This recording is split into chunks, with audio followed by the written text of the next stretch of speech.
espérer transmettre une telle relation à leurs enfants. Souvent, les jeunes qui se rebellent contre la foi chrétienne ne se rebellent pas vraiment contre Dieu, parce qu'ils n'ont jamais eu une véritable rencontre avec le Dieu vivant, suffisamment pour se rebeller contre lui. Ils se rebellent contre un formalisme religieux mort qui ne fait que leur imposer une attitude certaine, ensemble de règles et de rituels. Les parents qui veulent que leurs enfants connaissent Dieu doivent cultiver eux-mêmes leur relation avec Dieu. Comment pouvons-nous convaincre nos enfants que Dieu est important si nous ne lui accordons jamais de notre temps? Comment pouvons-nous faire semblant de l'aimer, alors que nous passons à peine une minute seuls avec lui? 4 choses à faire avec nos enfants, pour qu'ils ne s'écartent pas du chemin de Dieu. Bienheureux ou heureux l'enfant qui, lorsqu'il va de temps en temps chez ses parents, le trouve à genoux. La prière n'est pas un exercice pieux, c'est mener des affaires sérieuses et significatives avec Dieu. N'attendez pas qu'il soit trop tard. Devenez membre de la chaîne Today et bénéficiez de réconfort et de soutien dans les moments difficiles. Cliquez sur le lien dans la description de la vidéo.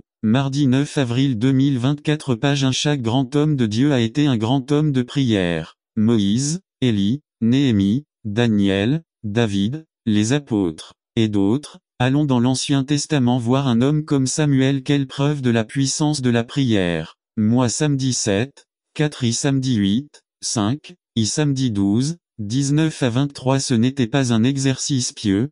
Parfois on dit à quelqu'un priez pour ceci ou cela ou priez pour moi et on oublie souvent l'affaire et tout s'arrête là. Nous ne saurons jamais s'ils ont prié pour nous ou pas parce que de toute façon rien ne se passe, mais quand Samuel priait, des choses se produisaient. De présenter nos enfants par la parole. Et ces paroles que je vous commande aujourd'hui seront dans votre cœur et vous les répéterez à vos enfants, et vous en parlerez pendant que vous serez dans votre maison, et pendant que vous marcherez le long de la route. Et quand tu te couches, et quand tu te lèves 2-6, 7 quand tu es assis à l'intérieur de ta maison, quand tu te promènes, quand tu te couches, quand tu te lèves. La parole de Dieu devient un point de référence naturel pour tout ce qui se passe dans la famille, et à travers la parole, c'est ainsi que Jésus trouve une maison dans la famille, aussi naturelle que les rayons du soleil filtrent à travers la fenêtre lorsque le rideau est tiré. C'est le but de notre enseignement. L'enseignement est assidu parce que sa présence dans la famille est importante, extrêmement importante, parce que nous vivons à une époque très dangereuse, où des milliers de choses veulent monopoliser l'esprit de nos enfants, leur donner un code d'éthique. Il ne suffit pas de leur apprendre quelques prières par cœur, mais il faut que nos maisons soient si remplies de la présence de Jésus qu'ils le trouvent à chaque coin de rue. Puissent-ils parvenir à le connaître et à l'aimer aussi naturellement qu'ils connaissent leurs parents terrestres. Et c'est le seul antidote aux puissances des ténèbres et de la corruption qui règnent dans le monde aujourd'hui. Nos enfants doivent être remplis de Jésus et excités par lui ou remplis de péché et enthousiasmés par les choses du monde. Tout ce que nous apportons à nos enfants ne vaudra rien à moins que nous puissions leur apporter Jésus. Présenter nos enfants par des symboles et tu les liras comme un signe sur ta main, et ils seront comme des devants entre tes yeux, et tu les écriras sur les poteaux de ta maison et sur tes portes. 2-6, 89. La manière dont nous décorons nos maisons peut éclipser ou intensifier notre perception de Jésus. Un symbole peut exprimer la vérité plus simplement et plus profondément que de simples mots chrétiens ne sont des fenêtres spirituelles à travers lesquelles la vérité de Dieu peut briller. Si Jésus est le centre de notre vie de famille, il est donc opportun que la décoration de notre maison reflète ce fait. Une croix, un agneau, un alpha et un oméga, 3 cercles imbriqués, un texte dans un encadré, une Bible illustre, femme dont les enfants ont décidé de devenir marins, peinture d'un navire dans sa salle à manger. Leurs enfants avaient reçu sans effort et sans aucun mot, ils leur avaient inculqué l'amour de la mer. N'attendez pas qu'il soit trop tard. Devenez membre de la chaîne Today et bénéficiez de réconfort et de soutien dans les moments difficiles. Cliquez sur le lien dans la description de la vidéo. Mardi 9 avril 2024 page 2. L'environnement familial. Jésus produit un impact énorme sur l'enfant de Jésus dans son développement. Nous voulons que nos enfants cultivent la perception des détails spirituels. 2 Cor 4, 18. Ne regardant pas les choses qui se voient, mais celles qui ne se voient pas. Présenter nos enfants par intercession. 7, 25. Par la prière d'intercession, le Père prêtre présente ses enfants devant Dieu. Ici il est important de reconnaître l'autorité spirituelle que Dieu investit chez celui qui est appelé à être prêtre. Ces prières ont du pouvoir parce que Dieu l'a chargé d'une certaine responsabilité. Il ne doit pas oser se soustraire à cette responsabilité à cause de sentiments de fausse modestie. Ayant été appelé à être prêtre pour sa famille, Le père doit s'approcher de Dieu avec révérence mais avec confiance et présenter chacun devant sa présence. La prière familiale n'est pas simplement une belle coutume humaine, mais c'est la condition par laquelle Dieu a lié la famille prospérité de la maison biblique. Sans eux, il est impossible de remplir les obligations d'un mari et d'un père chrétien. Personne ne peut occuper cette fonction, qui appartient au père, ni un étranger, ni un ami chrétien, mais celui qui en est le chef la maison. Combien de fois laissons-nous cette obligation même à l'un de nos enfants de prier pour la famille, pas même à la femme quand la prière du prêtre ne peut être remplacée. De lui viennent toutes les bénédictions sur ceux qui sont à lui et sa prière est comme un mur de feu autour de sa famille. Érigons une barrière de protection par l'intercession. Prière et ma famille en relation avec, pour leur école, pour leurs professeurs, pour leurs voisins, pour leurs amis, les frères de l'Église. Invitation. N'attendez pas qu'il soit trop tard. Devenez membre de la chaîne Today et bénéficiez de réconfort et de soutien dans les moments difficiles. Cliquez sur le lien dans la description de la vidéo mardi 9 avril 2024 page 3 ce que Dieu veut faire dans votre vie. Résumé. Dieu veut faire une grande œuvre dans notre vie mais le plus grand obstacle, c'est nous. Cessons d'empêcher Dieu d'être ce que nous devrions être. Par Gilles Roman ce que Dieu veut faire dans votre vie. Philippiens 1 à 6 Introduction à que voulez-vous faire de votre vie 1. La plupart ont des rêves et des espoirs 2. D'autres ont des projets et des secrets 3. Certains ont des désirs égoïstes et d'autres désirent aider les autres. B. Que veut Dieu dans votre vie 1. C'est une question bien plus importante 2. Il a de meilleures choses pour vous, à la fois temporelles et éternelles 3. Quelle est la réponse à cette question? 2 sermons. À Dieu veut commencer une bonne œuvre en vous 1. Celui qui a commencé à c'est une vérité surprenante B. Dieu veut travailler dans nos vies et voici la merveilleuse grâce de Dieu pour agir 2. C'est le contraire de ce que nous voulons. Point. Nous voulons atteindre les étoiles B. Nous voulons le succès financier C. Nous voulons gravir les montagnes 3. Dieu veut descendre A pour trouver le changement du pécheur B pour sceller une église pour lui-même 4. Dieu nous invite à être ses enfants par la foi Jean 1, 11 à 12 N'attendez pas qu'il soit trop tard. Devenez membre de la chaîne Today et bénéficiez de réconfort et de soutien dans les moments difficiles. Cliquez sur le lien dans la description de la vidéo. Mardi 9 avril 2024 page 1-5. Dieu veut commencer son œuvre de reconstruction en vous. B. Dieu veut commencer une bonne œuvre dans votre vie 1. Celui qui a commencé la bonne œuvre en toi 2. L'œuvre de Dieu en nous ne semble pas très bonne au premier abord A. Cela commence par nous faire prendre conscience de nos péchés Romains 3 10 à 23 B. Nous apprenons que nos œuvres ne valent rien. Ésaïe 64 6 et nous constatons que nous ne méritons que la mort. Romains 6 23 3. La grâce nous apporte l'espérance à Dieu nous aime. Christ est mort pour nous B. Nous passons de la conviction à la conversion 4. La foi en Christ nous apporte beaucoup de bonnes choses A. Le pardon des péchés B. Justification C. Sécurité du salut D. Demeure du Saint-Esprit et un nouveau but pour nos vies. La gloire de Dieu. C'est Dieu veut faire une œuvre permanente dans votre vie 1. Il le perfectionnera jusqu'au jour du Seigneur Jésus-Christ 2. Paul était persuadé. 3. Résumer la bonne œuvre de Dieu chez le croyant à Dieu commence la bonne œuvre. V. 6b. Dieu continue son bon travail. V2.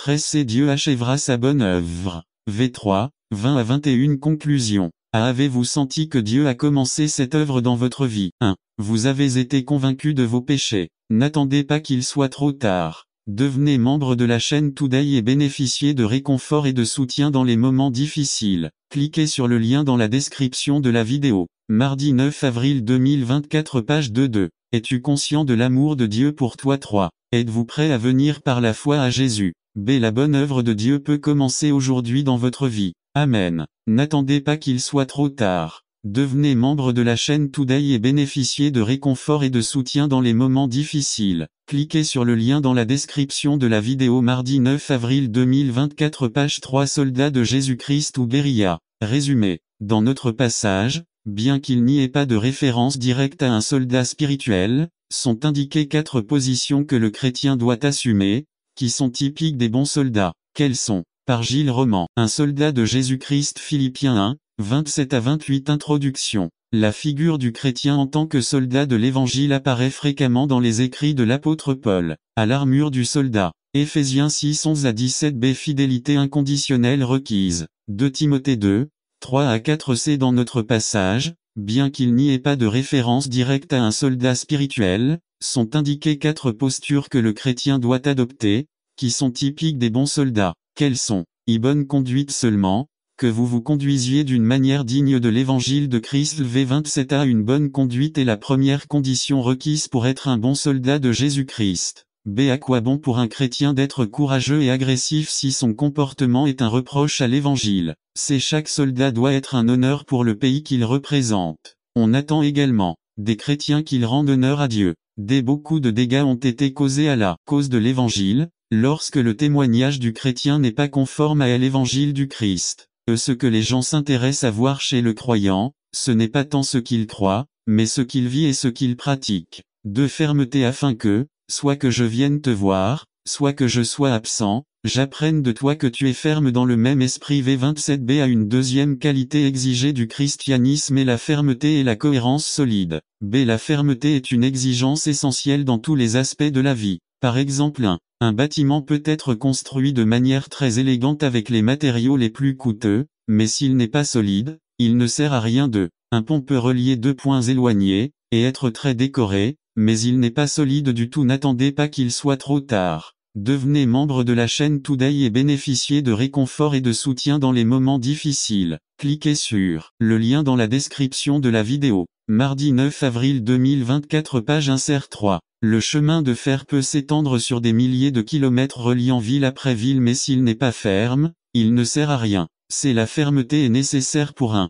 Lorsque les tentations de l'ennemi surgissent avec l'intention de faire tomber le chrétien à la tentation de Satan envers le Seigneur Jésus. Matthieu 4 1-11 B. L'avertissement de l'apôtre Pierre, Ip 5, 8-9-2. Lorsque des épreuves sont présentées qui ébranlent la foi à l'apôtre Paul Acte 20-23 B. Lorsque l'apôtre confirma les esprits des églises de Lystre, Iconium et Antioche Acte 14-22 C. Être chrétien implique la souffrance. Philippiens 1, 29 combattre d'un commun accord pour la foi de l'évangile. V27 Cr. Non seulement on attend du chrétien qu'il ait une bonne conduite et de la fermeté, mais qu'il maintienne également un bon combat constant contre l'ennemi. B. La bonne conduite du chrétien parle de sa nature, de la fermeté de sa solidité et de sa lutte contre l'ennemi, de son caractère agressif et de son obéissance à son capitaine Jésus-Christ. C'est quelqu'un a dit. La meilleure défense est l'attaque. Nous devons aller arracher les âmes à Satan et les amener au Seigneur Jésus-Christ. IV valeur. Et ne pas nous laisser intimider du tout par ceux qui s'opposent. V28 R. Un exemple de la façon dont l'ennemi souhaite intimider le Fils de Dieu est le cas de Pierre et Jean,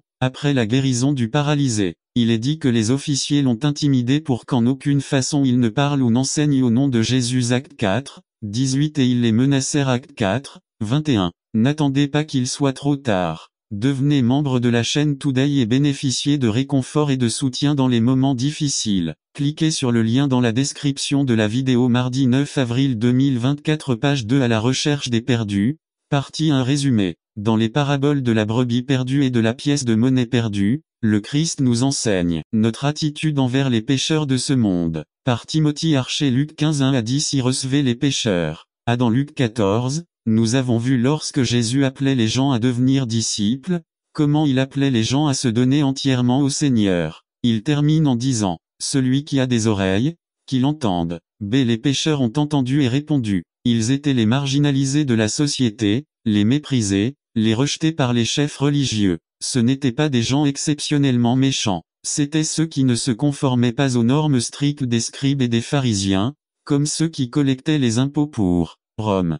Les religieux étaient scandalisés. Le terme pharisien signifie celui qui est séparé, et c'étaient eux qui s'étaient séparés des pécheurs, se gardant à distance. Surtout, ils étaient scandalisés de voir que Jésus mangeait avec ces gens-là. Partager un repas était un signe d'acceptation et de communion dans cette culture. 2. Jésus a fait quelques comparaisons. C'est ce que signifie parabole. Cela signifie mettre les uns à côté des autres, mettre une chose à côté d'une autre pour voir leurs similitudes et leurs différences. Ici, il compare les gens ordinaires avec la façon dont ils traitaient les pécheurs et, par implication, la façon dont les pharisiens traitaient les pécheurs.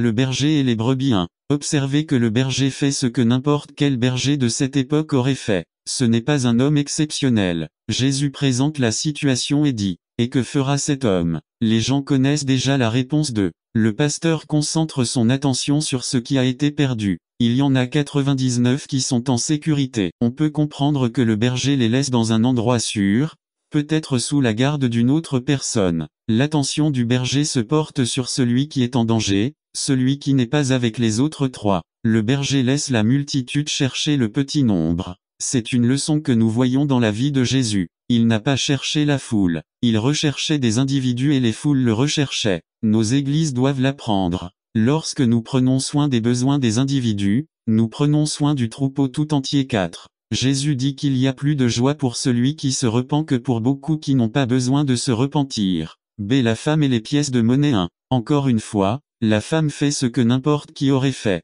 Ces pièces n'étaient pas de l'argent qui lui restait, c'était peut-être ses économies. On comprendrait mieux aujourd'hui si on parlait de billets de $100. Les auditeurs originaux auraient immédiatement compris pourquoi la femme était si bouleversée. 2. La femme concentre son attention sur ce qui a été perdu. Il ne dit pas, c'est bon, il me reste encore 9 pièces. Non, n'attendez pas qu'il soit trop tard. Devenez membre de la chaîne Today et bénéficiez de réconfort et de soutien dans les moments difficiles. Cliquez sur le lien dans la description de la vidéo. Mardi 9 avril 2024 page 1. Faites tout ce qu'il faut pour trouver la 10e pièce. 3. La femme fait tout ce qu'elle peut pour trouver la pièce. L'image est celle d'une recherche inlassable, avec beaucoup de soin. Vous trouverez cette pièce, quoi qu'il arrive. 4. Le message principal de ces deux paraboles est répété. Il y a plus de joie pour celui qui se repent que pour beaucoup de ceux qui n'ont pas besoin de se repentir.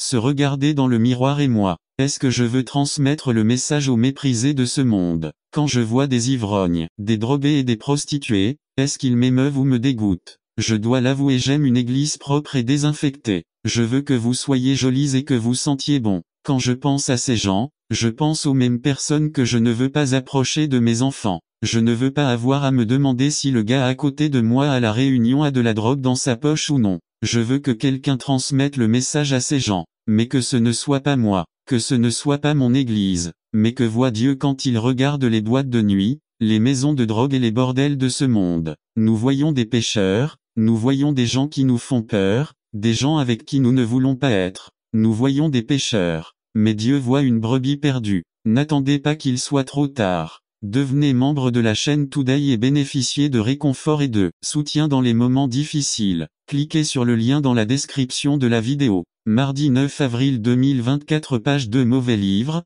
bonne leçon résumée. Jésus utilise l'exemple d'un homme méchant pour nous enseigner la justice. Nous devons choisir entre servir Dieu et servir l'argent. Par Timothy Archer. Mauvais livre, bonne leçon. Luc 16 1-15. Combien les ont lus ces dernières années? En rond. WorldCom. Martha Stewart. Parmela. Des gens qui jouent avec les chiffres et la comptabilité. La parabole que nous allons étudier aujourd'hui semble provenir du dernier numéro du magazine Time. La parabole elle-même peut être difficile pour nous. J'étais tenté de l'ignorer, d'aller directement aux leçons que Jésus en tirait. Mais j'ai appris au fil du temps que les parties de la Bible que je souhaite sauter sont généralement les mêmes que celles que je dois étudier. Voyons, selon la façon dont on les raconte, Jésus a raconté plus ou moins 38 paraboles. Sur les 38, 19 abordent le thème des biens et de l'argent. Il y a beaucoup plus de passages concernant l'argent que concernant le baptême ou la scène du Seigneur. Peut-être devrions-nous prendre un peu de temps pour voir ce que Jésus a à nous dire.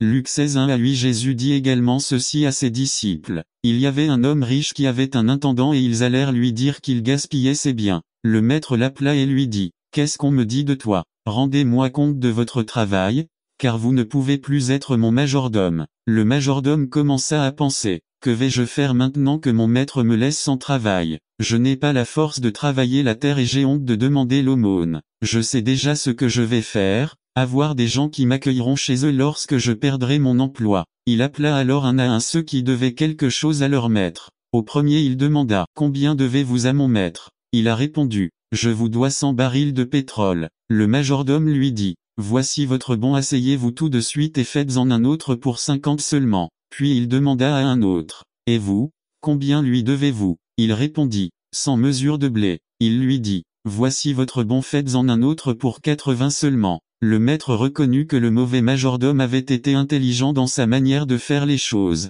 La parabole d'aujourd'hui me rappelle l'histoire de l'homme qui interviewait les candidats au poste de comptable dans son entreprise. Quand le premier entra, l'homme lui demanda, « Combien font 2 plus 2 ?» Le candidat a répondu 4 et l'entretien s'est terminé. La même chose s'est produite avec le candidat suivant. Mais le troisième, lorsqu'on lui a demandé, a fermé les stores, verrouillé la porte et a murmuré à l'homme d'affaires, combien veux-tu que ce soit? Je suppose que ce qui nous surprend dans cette parabole, c'est que le héros semble malhonnête. La raison en est que c'était un homme malhonnête. Jésus l'appelle le mauvais intendant. Vous lisez des commentaires qui veulent éviter ce fait, qui veulent expliquer que cet homme n'a rien fait de mal. Mais je suis convaincu que Jésus a parlé d'un scélérat, d'un homme malhonnête. Je dis cela parce que Jésus a utilisé à plusieurs reprises de mauvaises personnes pour enseigner de bonnes choses. Un exemple est celui du juge injuste dans Luc 18. La veuve doit mendier et mendier, jour après jour, pour que le juge s'occupe d'elle.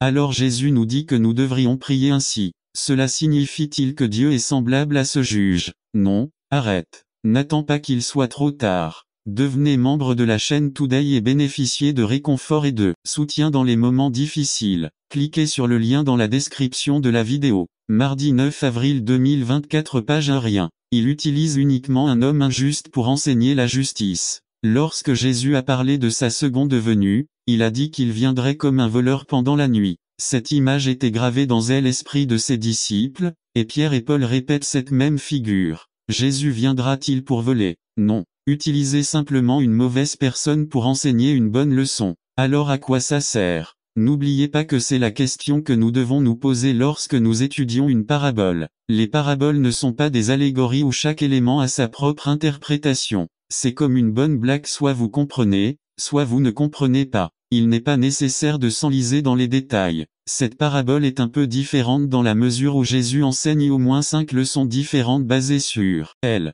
La question devrait être quels sont les points 1. Le premier se trouve au verset 8. Jésus parle de ruse, comme il l'a fait dans Matthieu 10:16. Soyez donc aussi intelligents que les serpents, mais aussi innocents que les colombes. Les chrétiens peuvent être très naïfs. Nous parcourons le monde en faisant confiance à tout le monde et en attendant que tout le monde nous fasse confiance. Je suis l'un des pires lorsqu'il s'agit de trop faire confiance aux gens. Mais Jésus ne parle pas de faire confiance ou de se méfier des gens. Qu'a fait ce majordome? Il a utilisé son présent pour préparer l'avenir. C'est de cela que parle Jésus. Nous devons utiliser ce dont nous disposons aujourd'hui pour préparer l'avenir à venir. Soyez intelligents, être près d'eux. Le deuxième point se trouve au verset 9. Les relations sont notre meilleur investissement. Quel devrait être le résultat de la façon dont nous utilisons l'argent?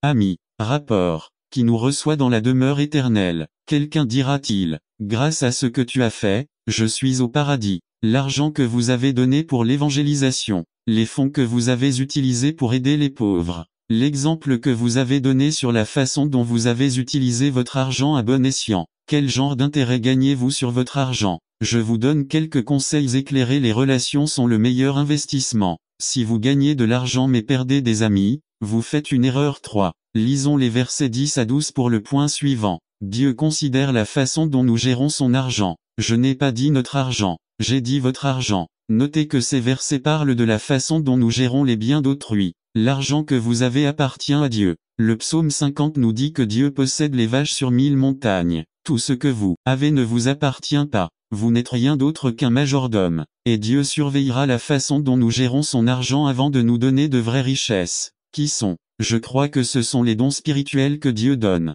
Si je ne peux pas gérer les choses terrestres, pourquoi Dieu me donne-t-il la richesse spirituelle? Si je n'utilise pas mon argent pour sa gloire, ferai-je plus spirituellement? 4. Le quatrième point se trouve au verset 13. Nous ne pouvons pas servir Dieu et l'argent. L'argent est un serviteur utile, mais c'est un maître terrible. Vous souvenez-vous de Salomon? Dieu lui est apparu dans un rêve et lui a proposé de lui donner n'importe quoi. Et Salomon choisit la sagesse. Dieu lui dit, puisque tu n'as